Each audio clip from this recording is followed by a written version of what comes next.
दया धर्म का मूल है, पाप मूल अभिमान। तुलसी दया न छाड़िए, जब लग घट में प्राण। तुलसीदास जी ने दया की तुलना धर्म से की है और पाप को उन्होंने अभिमान बताया है।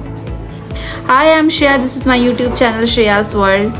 So today we are talking about the great poet Tulsidas ji के बारे में थोड़ा सा बात करेंगे, थोड़ी सी इंफॉर्मेशन शेयर करेंगे और वो चीज़ हम लोग जानते भी हैं उनके बारे में कि वो तुलसीदास कैसे बने, कि उनकी वाइफ ने जब तक उन्हें धिक्कारा नहीं था, उनको डांट के भगाया नहीं था, तब तक वो तुलसीदास नहीं थे। तुलसीदास जी के जन्म के संबंध में कई सारे मत हैं। बहुत लोग कहते हैं उनका जन्म चित्रकूट में हुआ था, बहुत लोग कहते हैं बांदा जिले में हुआ था। इवन उनके जो जन्म का ईयर है उससे भी रिलेटेड बहुत सारे साक्ष्य नहीं हैं। बहुत लोग कहते हैं 1500 समथिंग ईस्वी में, बहुत लोग कहते हैं 1600 समथिंग ईस्वी में, but we don't know exactly. So Tulsidas ji जब पैदा हुए थे तब ऐसा कहा जाता है कि उन्होंने सबसे पहले राम शब्द बोला, इसीलिए उनका नाम बचपन में राम बोला पड़ गया। अब उनका नाम राम बोला पड़ गया, इसीलिए सब उनको राम बोला कहने लगे। जब वो थोड़े से बड़े हुए तो उनकी माता जी का देहांत हो गया और इसी वजह से उनकी शादी कम उम्र में करा दी गई और वो अपने पत्नी के प्रेम में इतने ज़्यादा पागल थे कि एक दिन उनकी पत्नी मायके चली गई और वो उनके पीछे पीछे उनसे मिलने चले गए। ऐसी स्टोरीज़ हैं, ऐसा कहा जाता है कि तुलसीदास जी को अपनी पत्नी के प्रेम में इतने व्याकुल थे, इतने ज़्यादा व्याकुल थे कि वो सहन ही नहीं कर पा रहे थे।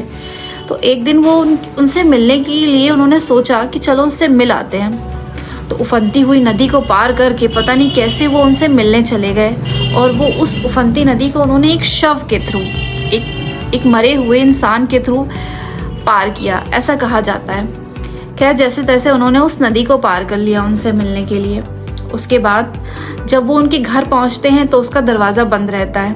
अब वो उनसे मिलने कैसे पहुंचे ऊपर तक?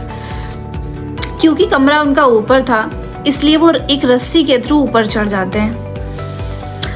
बाद में पता लगता है कि वो रस्सी नहीं, एक सांप था। पता नहीं वो कैसे, कौन सा प्रेम था, किस तरीके का, कि वो उस रस्सी को पकड़ करके ऊपर चढ़ गए सांप को पकड़ के ऊपर चढ़ गए। उसके बाद जब वो अपनी पत्नी से मिलते हैं तो उनकी पत्नी को इतनी लज्जा महसूस होती है कि वो अपने घर वालों को क्या मुंह दिखाएंगी कि ये मेरे बिना 2-3 दिन भी नहीं रह पा रहे थे। उन्होंने तुलसीदास जी को धिक्कारते हुए बोला क्रोध में, लाज ना आई आपको, दौड़े आई हो साथ, अस्थि चर्म महदेया तासो ऐसी प्रीत, नेक जो होती राम से तो काहे भवभीत। इसका मतलब कि आप मेरे इस चर्म जैसे शरीर से प्रेम करने से अच्छा है अगर आपने राम नाम में अपना मन लगाया होता तो आज आप कुछ और ही होते और कुछ किसी और चीज़ को पा लिए होते।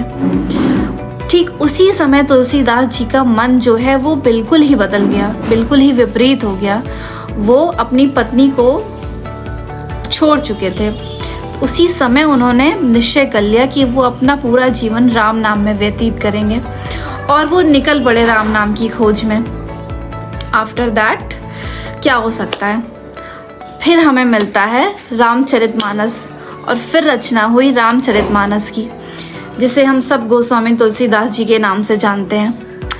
तो ये थी छोटी सी स्टोरी तुलसीदास जी की।